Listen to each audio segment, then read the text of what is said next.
Ok, donc je lis et je donne mon point de vue. Ouais, voilà, c'est ça. Exactement. Parfait alors. Plusieurs fois en soirée, j'ai vu des amis complètement bourrés se faire coller sur la piste ou dans le fumoir par des mecs qui avaient l'air beaucoup moins ivres qu'elles et qui continuaient à les faire boire.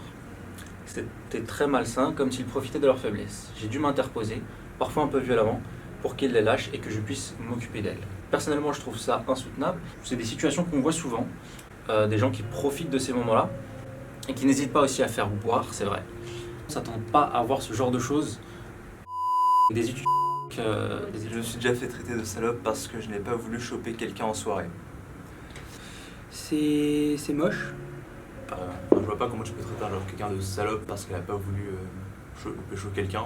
Quand j'étais en 1A, première année, Les premières fois où j'ai embrassé des garçons pendant une soirée, j'ai eu très peur d'avoir une mauvaise réputation par la suite et d'être traité de pute ou de salope par les autres. surtout les filles, parce que je savais déjà que c'était ce qu'ils se disaient pour d'autres filles. Malheureusement, c'est un peu ce qui se passe en école de commerce, dans toutes les universités en France. Je vois pas juste embrasser quelqu'un, ça pourrait te valoir de te faire insulter comme ça. Je pense pas de... Un soir, un garçon m'a mis une main au cul sans raison. Je ne le connaissais pas, c'était rabaissant. Je suis un connard.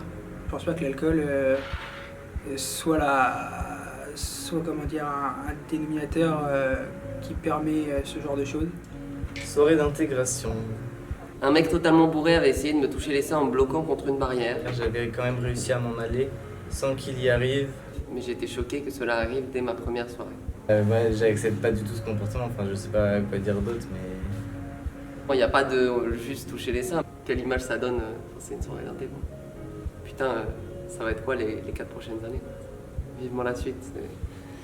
Je pense que si les mecs qui essayent qui font des trucs comme ça, déjà je pense qu'ils ont dans leur tête pas une image, on va dire, égalitaire de la femme.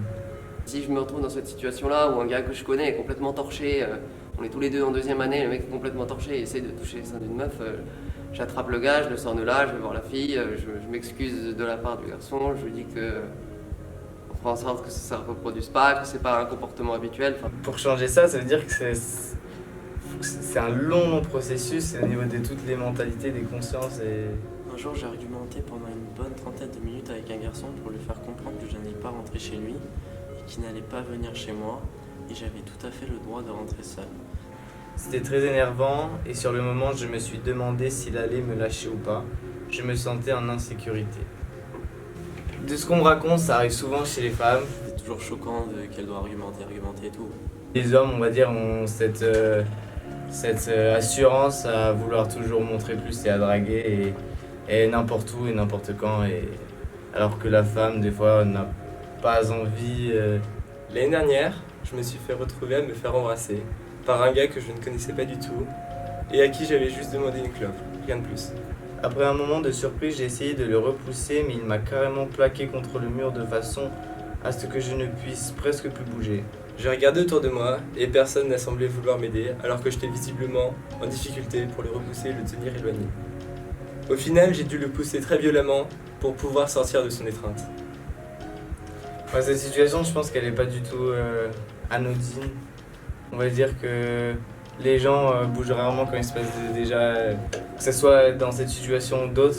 Quand il y a une situation de violence ou quoi que ce soit, les gens font que regarder et ont peur de vouloir s'immiscer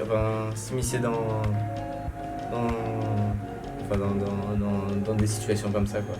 Si je vois très bien qu'elle n'est pas du tout consentante et qu'on voit qu'elle essaye de le repousser et tout, bien sûr je vais aller le voir. On voit que la femme, elle n'est pas forcément prise au sérieux. Elle est prise comme quelque chose de fragile. Non, mais c'est dégueulasse de la part du mec. C'est pas fair. Lors d'une des soirées en boîte, j'ai eu la mauvaise idée de porter un legging pour un déguisement. Un garçon est venu me voir, il m'a touché les fesses en disant « Ouh, à ta place, je ferai attention avec un cul pareil. » C'est quelque chose qui se fait pas. Assez dégradant. Alors, soirée 1A au 7, tout début de la première année, il y a un mec, clairement plus âgé, qui vient vers moi et commence à danser derrière moi. Caliente, donc je me retourne et je lui fais genre non de la tête. Et je vais plus loin. 5 minutes après, le mec revient, mais cette fois-ci, il me chope par les hanches et danse collé serré assez vénère. Je me retourne encore plus énervé et je le pousse un peu puis je pars. 10 minutes après, il vient et sans rien me demander, se baisse pour m'embrasser. Je l'ai giflé par réflexe. J'ai senti un réel manque de respect. mot harcèlement. Un simple nom n'a pas suffi alors que c'était clairement un refus. Pour moi, un nom devrait suffire. Alors, en soirée, j'ai commencé à parler à 2 basketteurs grecs au fumoir. Jusqu'à là, tout allait bien, mais ils se sont rapprochés de plus en plus, un peu trop à mon goût. Ils voulaient m'embrasser, me faire des câlins, je me sentais pas du tout à l'aise avec ça. Je me suis retrouvé encerclé par les 2 joueurs, à devoir me débattre pour partir pendant de longues minutes. Plusieurs personnes m'ont clairement vu galérer et n'ont rien fait. Bah pour moi, le plus choquant du choquant, c'est les autres qui aident pas la personne en danger. Je comprends la fille qui se laisse pas faire, je comprends les 2 mecs qui forcent, mais d'un autre côté, je comprends pas les autres personnes qui réagissent pas en fait. Je trouve ça, le plus choquant, c'est les autres personnes qui réagissent pas. Ouais, je connais plein de filles qui veulent jamais sortir tout seules, qui veulent pas marcher dans la rue après 22h toutes seules, c'est carrément horrible. La dernière fois, en boîte, je dansais avec mes amis. On avait un peu bu. Tout se passait bien jusqu'à ce que inconsciemment, je m'écarte du groupe. Un garçon que je connaissais vaguement s'est approché et il a commencé à danser très proche de moi. Alors je voulais rester tranquille ce soir-là. J'ai décidé de m'éloigner. Mais je n'ai pas réussi car il me tenait contre lui. Malgré mes gestes de refus, il a tenté de m'embrasser. Ça a duré au moins 30 secondes. Personne n'est intervenu. Pourtant ça s'est passé au milieu de la piste de danse. J'ai profité d'un moment d'inattention de sa part pour m'échapper. Depuis, je le croise tous les jours et j'ai le droit à des remarques plutôt lourdes. J'ai maladresse et lourdeur. Ouais, c'est les 2 trucs qui me viennent en fait. Et genre tu comprends pas, tu vois, tu te dis mais qu'est-ce qui se passe dans la tête du gars? Est-ce que genre en faisant ça il va se passer un truc? Et du coup la nana genre elle recale le gars et du coup frustration, le mec commence à s'énerver parce que ça doit être un peu il doit pas être très très bien dans sa tête non plus. Et voilà, donc du coup je sais pas comment dire, c'est un environnement aussi qui fait que c'est un peu dégueulasse et ça pousse à des comportements comme ça aussi quoi. Alors c'est une petite soirée en appart entre potes, j'étais sobre à 100% mais pas le mec, ça faisait un moment qu'on se tournait autour et ce soir il voulait absolument son bisou. Il a insisté jusqu'à ce que je craque et que je lui fasse un petit bisou. Sauf qu'il voulait plus, il ne contrôlait pas sa force. Il m'a attrapé le bras et le serrait très fort pour pas que je parte. Il m'a poussé contre un mec et a essayé de m'empêcher de bouger.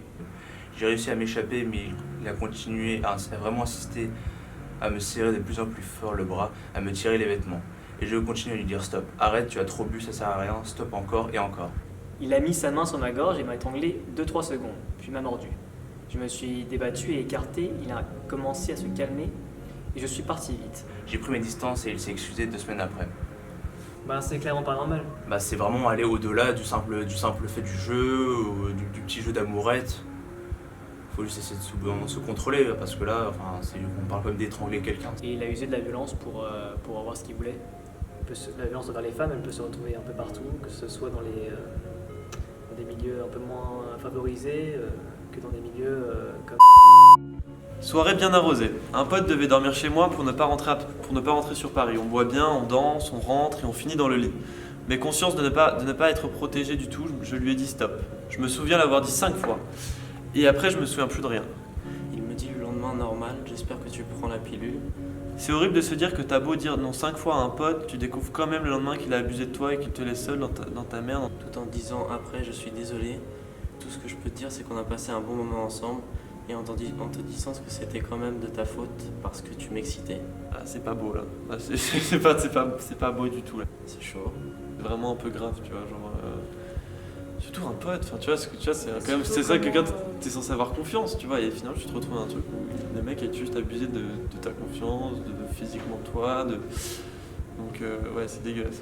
Ouais. Ça m'a choqué du niveau du mec qui force à ce point-là en fait. Et en soi, la nana a rien à se reprocher, tu vois, en soi elle avait un pote, elle lui a fait confiance, tu vois, le contrat est rompu que du côté du gars au final. C'est encore pire parce que le mec, il n'a même pas d'éthique, il se dit même pas... Là, il se dit même pas j'ai déconné, je suis désolé, tu vois, il a même pas ce truc-là, il dit vraiment genre bon c'était cool, see you next time. Tu vois, c'est genre, là c'est juste c'est carrément preuve d'éthique. Aujourd'hui, ça fait exactement 1 an que ça s'est passé. Ça m'a changé et je ne serai plus jamais comme avant. Il m'a fallu des mois pour accepter de voir la vérité en face et d'arrêter de me dire que ce n'était pas ma faute. Ce ne l'était pas, je le connaissais, il savait que je n'étais pas prête et même en étant bourré, je le suppliais et je lui disais non, c'était pas une bonne idée. Mais il voulait rien entendre. Personne ne se rend compte à quel point c'est difficile de vivre une chose pareille jusqu'à ce qu'on soit nous-mêmes le cas exceptionnel, auquel les sondages font référence. Je ne suis pas un pourcentage, je suis humaine. J'ai dû cacher la vérité parce que je ne voulais pas être considérée comme victime. Je ne voulais pas qu'on se moque de moi, qu'on me regarde bizarrement, qu'on me pose des questions alors que je faisais comme si de rien n'était. Je m'arrivais de boire seul chez moi pour ne pas me retrouver face à mes mauvaises pensées. J'allais voir un psy chaque semaine, j'ai arrêté de faire du sport, de sortir, de prendre soin de moi. J'avais l'impression de ne plus avoir de valeur. Et aussi difficile que cela peut paraître, je voulais me donner l'impression d'avoir encore du contrôle sur la situation, et je n'ai pas changé. J'essayais de draguer des garçons, même en choper, pour m'en convaincre, et surtout pour combler un sentiment de solitude. Ce n'était pas la meilleure solution, mais que faire quand on a déjà tout essayé, mais que rien ne marche? La réaction des autres était impitoyable. Ils disaient que je n'avais pas de limite, que j'étais une chaudasse. C'est dur d'être jugé quand personne ne connaît mes histoires. Mais de toute façon, je voyais que ce jeu ne menait à rien, étant donné que je ne suis pas ce genre de fille. Alors je me suis simplement renfermé. Cela fut difficile, mais je suis arrivé à aller mieux.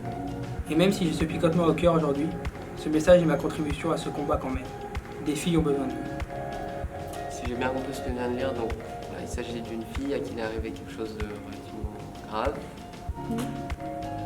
Je pense qu'il y a un mec qui a dû abuser d'elle, j'imagine. C'est un viol. Quand tu as été victime de ce genre de choses, comment est-ce que tu peux aller voir quelqu'un, aller voir la police, aller en parler? Je pense pas encore une fois que l'alcool là ait quelque chose à voir, quoi. C'est une vraie descente aux enfers. Je pense pas que ça soit bien de garder ces choses-là pour soi. Et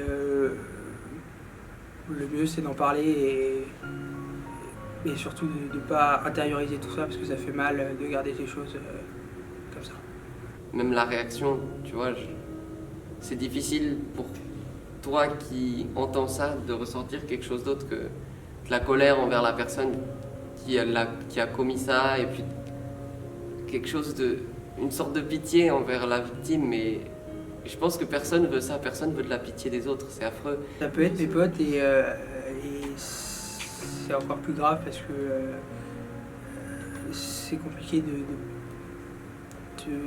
juger en fait ses potes. Par rapport au fait que toutes ces histoires ça me choque vraiment pas, parce que je pense que ce genre d'histoire se passe partout en fait, et qu'il y en a forcément il y en a sûrement il y en a sûrement je suis sûr qu'en fouillant tu trouves ce genre d'histoire vraiment partout, et c'est justement ça le problème.